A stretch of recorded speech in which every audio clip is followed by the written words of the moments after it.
Mahakasika ilay rivo-doza avadia any amin'ny distriktan'ny Mananjary no nisy ny fohibeny tamin'ny 4 ratolakandro anio 9 janoary 2024. Efa tena niena dia niena ny heriny satria lasa dépression tropicale izy izay mikisaka amin'ny hafainganam-pandeha 7 kilometatra isan'ora. Raha ny rivotra entiny dia 520 kilometatra isan'ora ary mitondra tafiotra 20 kilometatra isan'ora. Ny diany moa dia mikisaka mianatsimo Asinanana hatrany.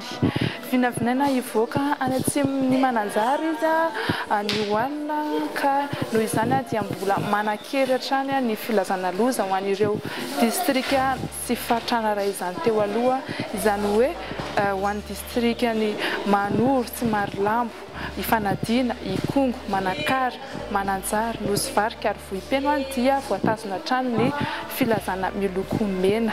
Filazana miloko mavo kosa ho an'ny distrikany Ambositra, Fandrina, Manandrina, Befotaka, Farafangana, Betonga Atsimo, Vangaindrano, Vondrozo, Ambalavao, Ambohimahasoa, Fianarantsoa voalohany, Isandra, Lalangina, Vohibato, Iakora ary Ivohibe.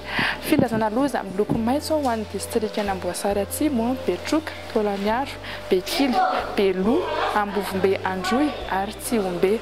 Filazana loza miloko manga ho an'ny faritry Sava, Sofia, Betsiboka, Alaotra Mangoro, Analanjorofo, Atsinanana, Analamanga, Itasy ary Vakinakaratra. Dia izay indray ny vaovao mahakasika ny rivo-doza ava anio 9 janoary 2024. Manome fotoananao amin'ny manaraka indray. Veloma tompoko.